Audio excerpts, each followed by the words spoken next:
Bienvenue à toutes et à tous. Aujourd'hui, on se lance dans une exploration théologique assez pointue. On va examiner un texte qui pose une question fascinante. Comment est-ce que la figure qu'on appelle la seconde personne divine en vient à hériter du temps et l'espace? C'est une question énorme.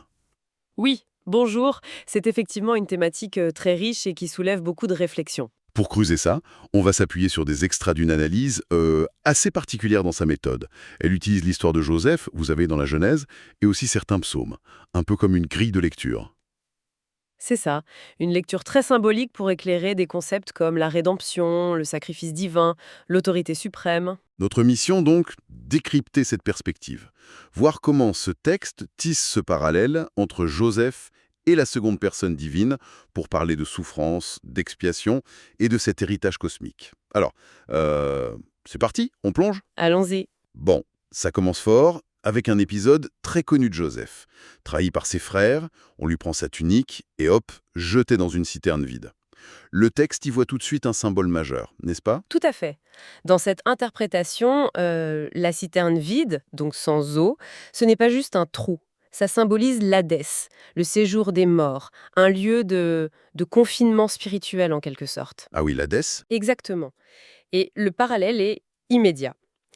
La seconde personne divine, en devenant Adam, en prenant notre condition après la chute, eh bien, elle se retrouve symboliquement confinée dans cette Hadès. Elle devient serviteur, elle est vendue, traitée comme pécheresse, alors qu'elle est innocente. C'est une image très très forte de son abaissement. D'accord. La fosse, symbole de l'Hadès, de la condition déchue, c'est clair. Et comment, selon cette lecture, on s'en sort de cette Hadès symbolique? Comment on s'échappe?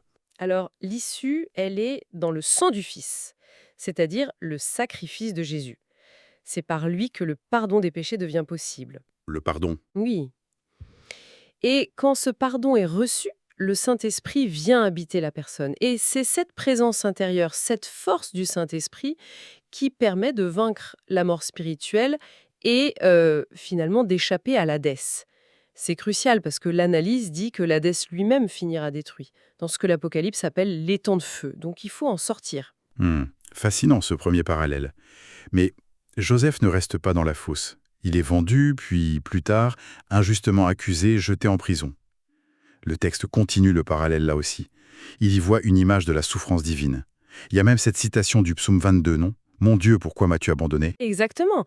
L'emprisonnement de Joseph, cette injustice flagrante qu'il subit alors qu'il est innocent, eh bien, c'est mis en relation directe avec la seconde personne divine qui, après s'être abaissée, expérimente non seulement ce confinement symbolique en Hadès, mais va jusqu'à faire l'expérience de la mort elle-même. La mort elle-même. Oui, ce que le psaume 23 appelle la vallée de l'ombre de la mort.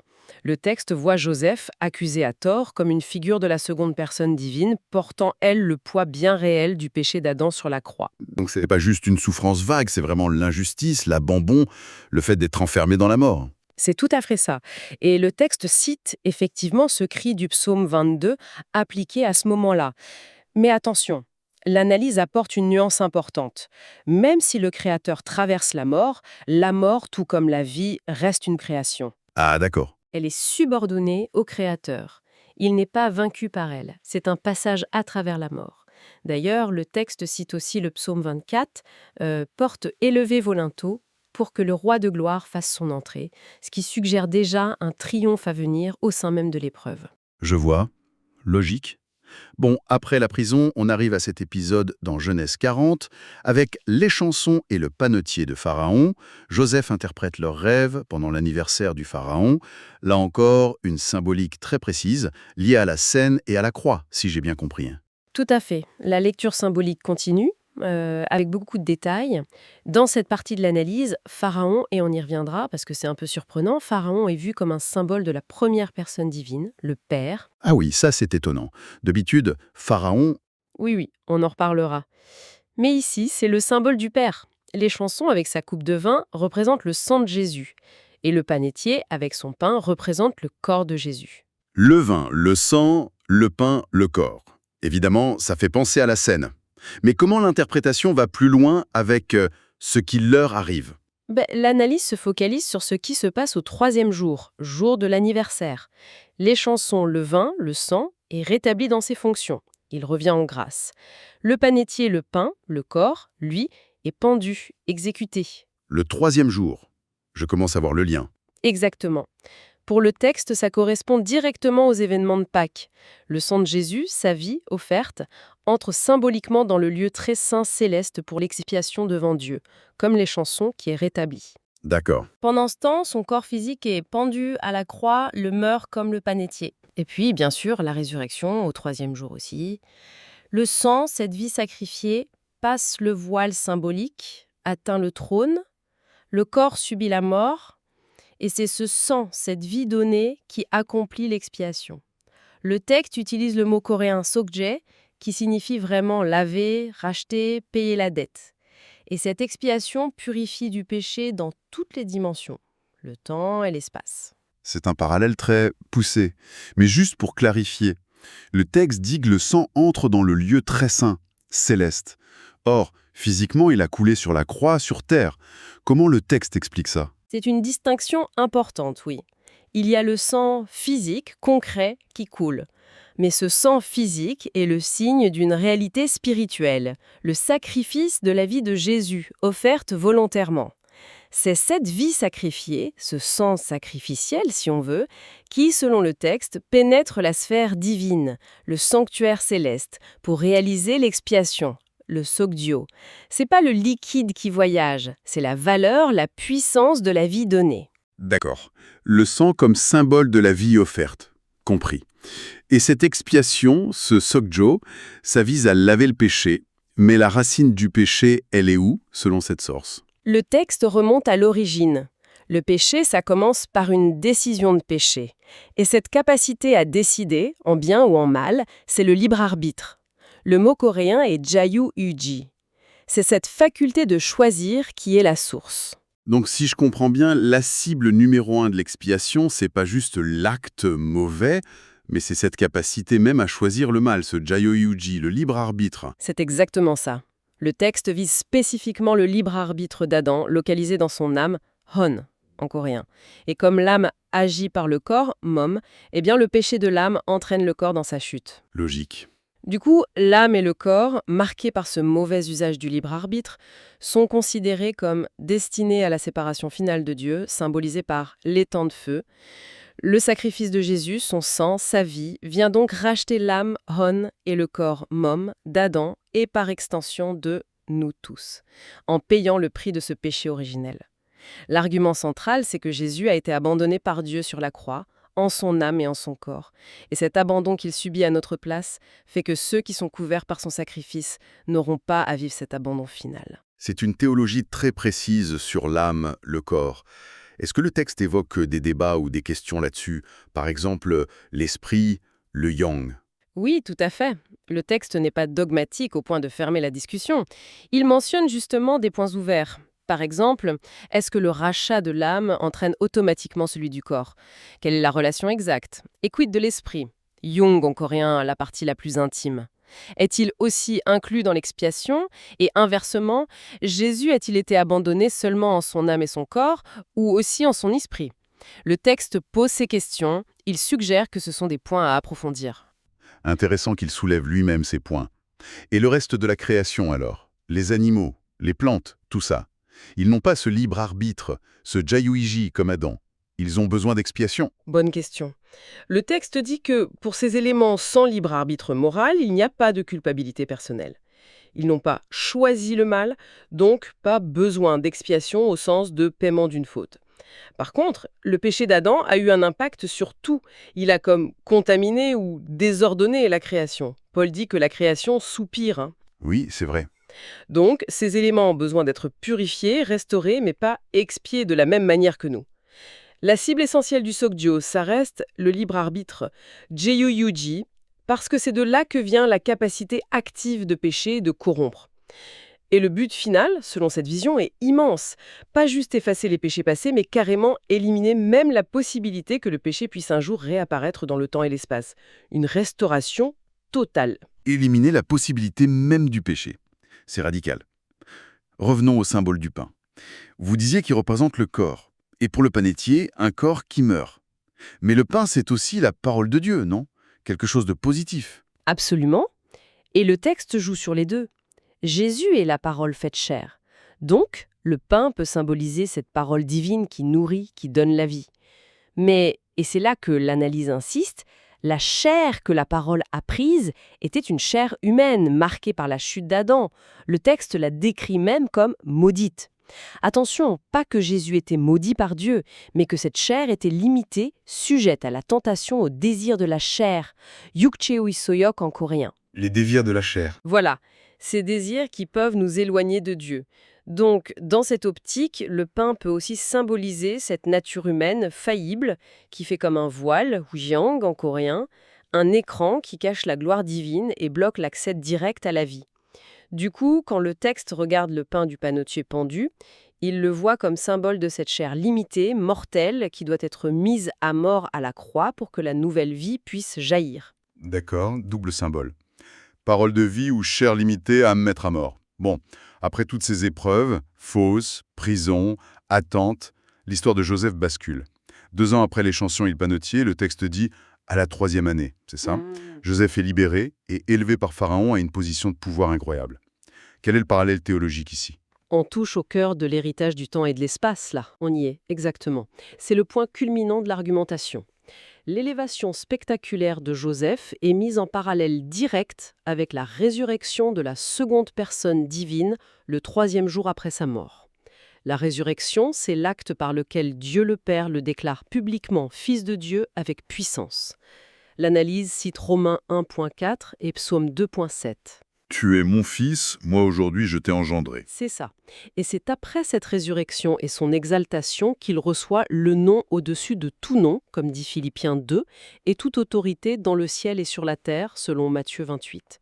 Et c'est par cette investiture divine qu'il hérite officiellement, aux yeux de toute la création, du temps et de l'espace. Le psaume 2.8 est cité aussi. Demande-moi et je te donnerai les nations pour héritage. L'élévation de Joseph, c'est l'image de cette prise de possession cosmique. Vous l'avez dit, c'est un peu contre-intuitif. Ici, il symbolise la première personne divine, alors que souvent, Pharaon, c'est l'ennemi, l'oppresseur. Comment le texte justifie ça? Oui, c'est une objection naturelle, et le texte l'anticipe. Il précise bien que dans ce parallèle spécifique de Genèse 41, pour l'élévation de Joseph, Pharaon représente la première personne divine. L'analogie porte sur la structure du pouvoir. Pharaon reste le souverain suprême, mais il délègue à Joseph l'autorité exécutive sur tout le pays, il lui donne son anneau. Ah d'accord, c'est la délégation d'autorité. Voilà. De même, la première personne divine reste la source ultime, mais elle confie à la seconde personne, ressuscitée, le gouvernement effectif de la création, du temps et de l'espace. L'autorité de la seconde découle de la première. Il faut donc accepter ce symbole précis dans ce contexte précis. Ok, c'est une précision utile pour suivre la logique. Donc, avec la résurrection, l'exaltation, la victoire sur la mort est acquise, c'est définitif. Oui, selon ce texte, la résurrection scelle la victoire. Le jugement contre le péché et la mort est acté. La seconde personne divine, comme héritier et juge, va maintenant exécuter ce jugement sur les forces rebelles. Le texte ajoute aussi que l'incarnation, la mort, la résurrection, tout ça a été une révélation incroyable de Dieu pour les anges. Ah oui, la dimension angélique. Face à cette démonstration d'amour et de justice, les anges fidèles sont confirmés dans leur adoration. Par contre, les anges rebelles, le texte les appelle Satangurat, le groupe de Satan, eux, refusent de reconnaître cette autorité et cette révélation. Ils s'endurcissent. Intéressant. Mais revenons à l'héritage. Pourquoi insister autant sur le fait qu'il est obtenu par la croix et la résurrection?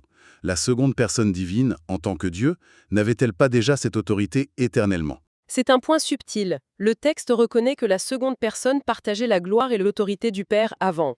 Son statut divin n'est pas en jeu. Mais l'argument, c'est que cet héritage n'était pas encore manifesté ou reconnu officiellement par la création de façon aussi claire avant Pâques. Mais attention, le texte insiste sur l'obéissance est due à Dieu quoi qu'il arrive. Qu'on reconnaisse ou non son autorité, ou même s'il s'abaisse, il reste Dieu et mérite l'obéissance. D'accord, l'obéissance est due de toute façon. Alors, pourquoi la croix était-elle nécessaire pour cet héritage officiel? La croix est présentée comme cruciale, non pas pour que Dieu gagne une autorité qu'il n'avait pas, mais pour démontrer sa nature profonde, son amour, sa justice à toute la création, surtout aux êtres libres comme nous et les anges. Une démonstration nécessaire pour fonder la relation créateur-créature sur une nouvelle base. Une nouvelle base. Ça veut dire quoi? Que les créatures, même les anges fidèles, ne pouvaient pas vraiment aimer Dieu correctement avant la croix. C'est exactement la conclusion assez audacieuse du texte. Avant cette révélation de l'amour divin poussé à l'extrême, le Créateur qui souffre et meurt par amour pour sa création rebelle, les créatures pouvaient obéir, par devoir, par crainte, par reconnaissance. Mais, selon cette analyse, elles ne pouvaient pas encore avoir une obéissance fondée sur un amour réciproque et une confiance totale parce qu'elles ne connaissaient pas toute la profondeur de l'amour de Dieu. La croix, en révélant cet amour fou, rend possible un nouveau type d'obéissance. Une obéissance qui vient de l'amour, de l'admiration, pas juste de l'obligation ou de la peur. C'est une perspective forte sur le but de la croix. Alors, cette démonstration d'amour et de justice, elle est complète avec la résurrection. La preuve est faite.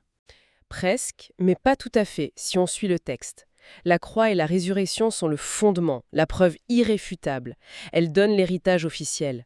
Mais le texte suggère que la démonstration finale, complète, elle continue à travers l'histoire, à travers les croyants habités par le Saint-Esprit, l'Église. L'Église comme preuve continue? Oui, ce sont les croyants, en vivant les commandements de Dieu par l'Esprit, qui fournissent la preuve vivante que les voies de Dieu sont bonnes et justes.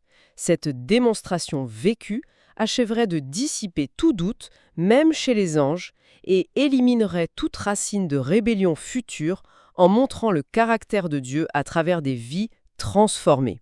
D'accord. Bon, si on essaie de résumer tout ce parcours, on suit la seconde personne divine, un peu comme Joseph, d'un abaissement volontaire avec souffrance et mort symbolique, la fosse, Hadès, la prison, jusqu'à l'apothéose, résurrection, exaltation. Et c'est ce chemin qui culmine à la croix comme démonstration d'amour et de justice, qui lui donne cet héritage officiel sur le temps et l'espace. C'est ça? C'est une excellente synthèse du mouvement, oui. Et les points clés de cette analyse sont vraiment poignants. 1. L'expiation Sokgéo qui cible le libre arbitre Jeyu-Wiji dans l'âme. 2. La nécessité de la croix, pas juste comme paiement, mais comme révélation de l'amour pour susciter une obéissance aimante. Et 3. Le rôle de l'Église comme preuve vivante pour convaincre tout l'univers, humain et ange. Alors, pour finir, une pensée qui me vient. Si on suit la logique de ce texte, la croix, ça dépasse largement juste le problème du péché humain. Ça a une portée cosmique pour consolider la loyauté des anges, prévenir d'autres rébellions, en montrant Dieu d'une façon si radicale que personne ne puisse plus douter de sa bonté. Ça fait réfléchir à l'échelle de tout ça, non? Est-ce que c'est juste sauver l'humanité ou est-ce que c'est stabiliser l'amour et l'ordre dans tout le cosmos? Voilà une question qui laisse matière à réflexion.